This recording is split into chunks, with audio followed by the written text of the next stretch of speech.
সকলোকে স্বাগতম জনাইছোঁ মোৰ ইউটিউব চেনেল দীপাংকৰ শইকীয়া। যিসকলে মোৰ ইউটিউব চেনেলটো প্ৰথমবাৰৰ কাৰণে ভিজিট কৰিছে তেওঁলোকে লাইক, কমেণ্ট আৰু ছাবস্ক্ৰাইব কৰি দিব। যিহেতু সকলোৱে জানে বৰ্তমান মই এক্সিছ বাৰ্ছৰ ফেচিলিটেটৰ হয়। অসমৰ বিভিন্ন জিলাত মই আগষ্ট মাহত এক্সিছ বাৰ্ছৰ ক্লাছ দিবলৈ গৈ আছোঁ। যিসকলে মোৰ লগত এক্সিছ বাৰ্ছৰ ক্লাছ কৰিব বিচাৰে ৰেজিষ্ট্ৰেশ্যন কৰি ল'ব পাৰে। আৰু এইখিনিতে মই আজি এক্সিছ বাৰ্ছৰ সম্পৰ্কে মোলৈ আহি থকা বিভিন্ন ধৰণৰ প্ৰশ্নৰ উত্তৰ দিব বিচাৰোঁ। কিছুমান ব্যক্তিয়ে আমাক সুধি থাকে যে এক্সিছ বাৰ হয় কি? মই এইখিনিতে জনাব বিচাৰিছোঁ এক্সিছ বাৰ্ছ হৈছে এটা স্পৰ্শ চিকিৎসা বুলি ক'ব পাৰি, য'ত 32টা পইণ্ট থাকে আৰু সেই 32টা পইণ্টত টাচ কৰি এক্সিছ বাৰ্ছ ৰান কৰা হয়। আৰু এক্সিছ বাৰ্ছ ল'লে আমাৰ কি কি সুবিধা হ'ব বা আমাৰ কি কি লাভ হ'ব? এক্সিছ বাৰ্ছ সকলো মানুহেই ল'ব পাৰে, সমস্যা থকাই হওক, সমস্যা নথকাই হওক। যদি কোনোবাই শাৰীৰিক সমস্যা হওক, মানসিক সমস্যা হওক, ডিপ্ৰেশ্যন, এনজাইটি বা ৰিলেশ্যনশ্বিপৰ সমস্যাত ভুগি আছে বা টকা পইচাৰ লগত জড়িত বিভিন্ন ধৰণৰ সমস্যাত ভুগি আছে বা ল'ৰা ছোৱালী পঢ়া শুনাত মনোযোগ দিয়া নাই আৰু কোনোবাই ব্যৱসায় বাণিজ্য কৰি আছে, হয়তো তেওঁলোকৰ উন্নতি হোৱা নাই, তেওঁলোকে এক্সিছ বাৰ্ছ ছেশ্যন ল'ব পাৰে। আৰু এক্সিছ বাৰ্ছ ছেশ্যন লোৱাৰ পাছত তেওঁলোকৰ সকলোসমূহ ব্লকসমূহ খোল খাই যায়। আৰু এইখিনিতে আৰু এটা প্ৰশ্ন আহি থাকে যে এক্সিছ বাৰ্ছ কোনসকল লোকে ল'ব পাৰে? এক্সিছ বাৰ সকলো বয়সৰ লোকে শিকিব পাৰে। যদি পিতৃ মাতৃৰ লগত এক্সিছ বাৰ্ছৰ ক্লাছ সন্তানে শিকে তেতিয়া তেওঁলোকৰ ক্লাছটো ফ্ৰী হয় 15 বছৰ বয়সলৈকে। আৰু এতিয়া বহুত পিতৃ মাতৃৰ লগত সৰু 15 বছৰ ভিতৰৰ ল'ৰা ছোৱালীয়ে শিকি লৈছে আৰু যিহেতু ইমান কম বয়সতে এক্সিছ বাৰ্ছটো তেওঁলোকে আঁকোৱালি লৈছে, হয়তো জীৱনত তেওঁলোকৰ আৰু পৰিৱৰ্তন হ'ব। আৰু বিশেষকৈ কিছুমান ব্যক্তিয়ে সুধি থাকে যে ইমান এটা ডাঙৰ এমাউণ্ট যিটো ক্লাছটো কিয় এদিনীয়া হয়? যিহেতু আমাৰ এক্সিছ বাৰ্ছৰ ক্লাছটো এদিনীয়াই হয়, য'ত আগবেলা থিয়ৰী আৰু পাছবেলা প্ৰেক্টিকেল কৰোৱা হয়। আৰু আগবেলা থিয়ৰী আৰু পাছবেলা প্ৰেক্টিকেল কৰাৰ পাছত আপোনাক এখন ইণ্টাৰনেশ্যনেল চাৰ্টিফিকেট দিয়া হ'ব, য'ত আপুনি প্ৰেক্টিচনাৰ হিচাপে কাম কৰিব পাৰিব। আৰু যিহেতু বহুতে আমাক প্ৰশ্ন কৰে এক্সিছ বাৰ্ছৰ ক্লাছৰ ফিজটো আৰু ছেশ্যনৰ ফিজটো কিমান? এইখিনিতে সেই প্ৰশ্নটোৰ উত্তৰ দিব বিচাৰোঁ। যিহেতু এক্সিছ বাৰ্ছৰ ক্লাছৰ ফিজটো এটা গ্ল'বেল প্ৰাইচ হয়, বৰ্তমান সেই প্ৰাইচটোৰ দাম হৈছে 28,000 চলি আছে। 13 মে'ৰ পৰা যিহেতু আমাৰ এক্সিছ বাৰ্ছৰ ক্লাছৰ দামটো বৃদ্ধি হৈছে। আৰু ছেশ্যনৰ কথা কওঁ যে ছেশ্যন সকলো লোকে বেলেগ বেলেগ দামত লয়, সেইটো ইয়াতে প্ৰকাশ কৰিব নোৱাৰি যিহেতু চবেই বেলেগ বেলেগ লয়। আৰু ছেশ্যনৰ এমাউণ্টটো সলনা সলনি হ'ব পাৰে, কিন্তু এক্সিছ বাৰ্ছৰ ক্লাছৰ দামটো সলনা সলনি হ'ব নোৱাৰে, আমি সলনা সলনি কৰিব নোৱাৰোঁ, যিহেতু আমাৰ বিশ্বত একেই দামেই চলি থাকে। আৰু এক্সিছ বাৰ্ছ শিকাৰ পাছত এটা পৰিয়ালত যদি এজন এক্সিছ বাৰ্ছৰ প্ৰেক্টিচনাৰ থাকে, তেওঁ সকলোকে এক্সিছ বাৰ্ছ ৰান কৰিব পাৰিব। আৰু পৰিয়ালত যেতিয়া সকলো মানুহৰ ব্লকসমূহ খোল খাই থাকিব, 32টা পইণ্টৰ ব্লক যেতিয়া খোল খাই থাকিব, সেই ঘৰখনৰ সকলো প্ৰকাৰৰ ৰাস্তা মুকলি হৈ থাকিব আৰু বিভিন্ন ধৰণৰ শাৰীৰিক যদি সমস্যা আছে ভাল হৈ থাকিব আৰু আপোনালোকে শিকিব পাৰে। আৰু বিশেষকৈ এইখিনিতে আৰু এটা কথা মই জনাব বিচাৰোঁ, যিহেতু এক্সিছ বাৰ্ছে ইমান মানুহৰ জীৱন পৰিৱৰ্তন কৰিছে, যদি আপুনিও বৰ্তমান বিভিন্ন ধৰণৰ সমস্যাত জৰ্জৰিত হৈ আছে, কোনো ধৰণৰ ৰাস্তা দেখা নাই, হয়তো আপুনি এক্সিছ বাৰ্ছৰ ছেশ্যন ল'ব পাৰে, হয়তো আপুনি ক্লাছটো এটেণ্ড কৰিব পাৰে। আৰু এক্সিছ বাৰ্ছৰ ক্লাছটোত আমাৰ থিয়ৰী পাৰ্টত বিভিন্ন ষ্টেটমেণ্ট, ক্লিয়াৰিং ষ্টেটমেণ্ট থাকে আৰু সেই ষ্টেটমেণ্টসমূহ প্ৰয়োগ কৰি কৰি মানুহৰ জীৱনটো সাংঘাতিক পৰিৱৰ্তন হৈছে।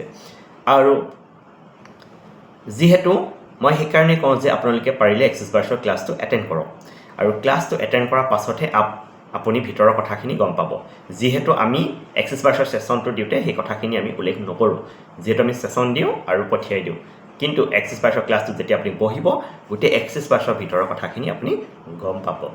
আৰু যিহেতু এক্সিছ বাৰ্ছৰ উপৰিও এক্সিছ বডি প্ৰচেছ আছে, যদি কোনোবা ব্যক্তি লিভাৰ হওক, কিডনী হওক, হাৰ্টৰ বিভিন্ন ধৰণৰ সমস্যাত ভুগি আছে বা চকুৰ যিকোনো সমস্যাত ভুগি আছে, তেওঁলোকে এক্সিছ বডি প্ৰচেছ ল'ব পাৰে।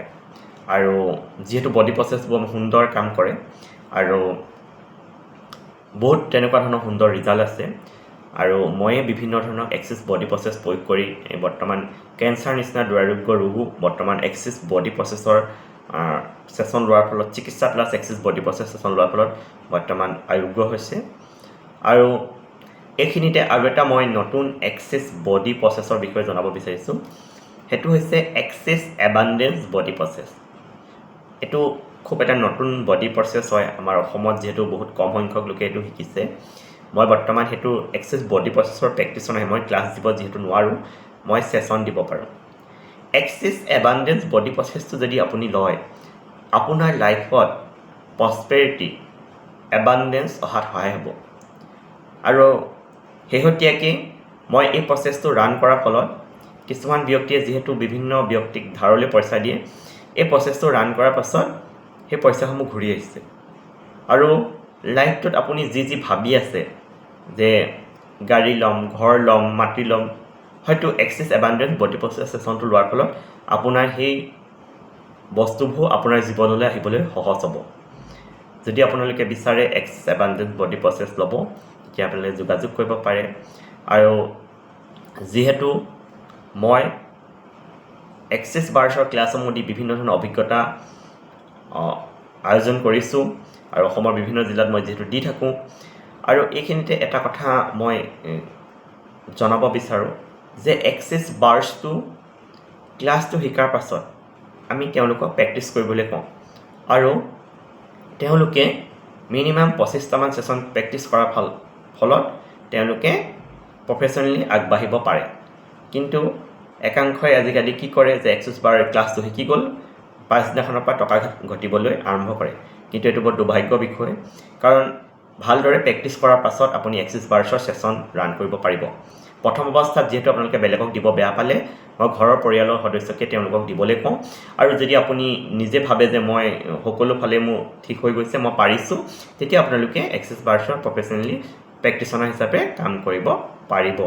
কিন্তু একাংশই তাকে নকৰি বৰ্তমান শিকি গৈ লগালগ এক্সিছ বাৰ্ছৰ ছেশ্যন ৰান কৰে। হয়তো ক'ৰবাত তেওঁলোকৰ পইণ্টসমূহ ধৰাত অসুবিধা হয়, আৰু তাৰ কাৰণে কিছুমান ব্যক্তিয়ে এক্সিছ বাৰ ছেশ্যন তেওঁলোকৰ ওচৰত লয়, আৰু লোৱাৰ ফলত তেওঁলোকে ৰিজাল্ট নাই পোৱা বুলি আমাক জনায়। কিন্তু আমি জনাব বিচাৰোঁ যে আপোনালোকে প্ৰেক্টিছ কৰক, প্ৰথম অৱস্থাত প্ৰেক্টিছ কৰক, তাৰ পাছত আপোনালোকে আগবাঢ়ক, নিশ্চয় আপোনালোকে সুফল পাব। আৰু এক্সিছ বাৰ্ছে কাম কৰিবই কৰিব।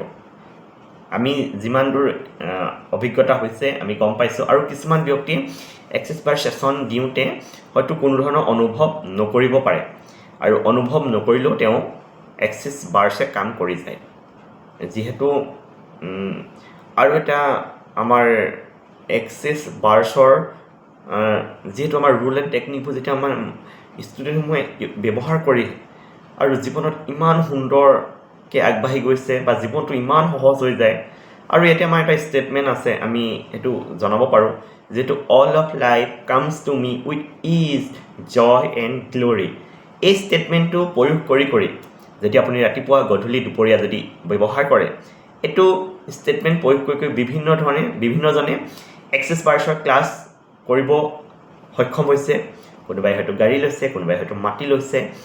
এতিয়া এইখিনিতে কিছুমান ব্যক্তিয়ে ভাবিব পাৰে যে all of life comes to me with ease, joy and glory, গাই থাকিলে জানো মোলৈ টকা পইচা মাটি বাৰী বা মই কৰিব পাৰিম। যিহেতু আমি যেতিয়া বাৰে বাৰে এটা শব্দ ব্যৱহাৰ কৰি থাকোঁ, এই শব্দটো আপোনাক ৰিজাল্ট দিবলৈ আৰম্ভ কৰিব, আৰু আপুনিও সেইমতে কামবোৰ কৰি যাব লাগিব। যদি অকল ষ্টেটমেণ্ট প্ৰয়োগ কৰি বহি থাকে, এইটো আপোনাক সহায় নকৰিব। আপুনি ষ্টেটমেণ্ট প্ৰয়োগ কৰিছে প্লাছ আপুনি কাম কৰি গৈছে, তেতিয়া আপোনাৰ সহজ হ'ব। আপোনালোকে এইটো ষ্টেটমেণ্ট প্ৰয়োগ কৰিব পাৰে। আৰু যিহেতু আমাৰ এক্সিছত আৰু ইমান ধুনীয়া ধুনীয়া ৰুল এণ্ড টেকনিক আছে, ষ্টেটমেণ্ট আছে, যদি আপোনালোকে বিচাৰে যে এক্সিছ বাৰ্ছৰ ক্লাছটোত মই এবাৰ এটেণ্ড হওঁ বা মই কৰিব বিচাৰোঁ, নিশ্চয় আপোনালোকে যোগাযোগ কৰিব পাৰে। যিহেতু মই আগষ্ট মাহত অসমৰ সকলো জিলালৈকে গৈ আছোঁ এক্সিছ বাৰ্ছৰ ক্লাছ দিব। যদি আপোনালোকে বিচাৰে ৰেজিষ্ট্ৰেশ্যন কৰি ল'ব পাৰে। মোৰ ফোন নম্বৰটো মই কৈ দিছোঁ 9957805842। আপোনালোকে যদি বুক কৰিব বিচাৰে ক্লাছ বা ছেশ্যনৰ কাৰণে আগতীয়াকৈ যোগাযোগ কৰিব। আৰু আপোনালোকেও আপোনালোকৰ জীৱনটো সহজ সুন্দৰময় কৰি তুলিবৰ কাৰণে এক্সিছ বাৰ্ছৰ সহায় ল'ব পাৰে। ধন্যবাদ।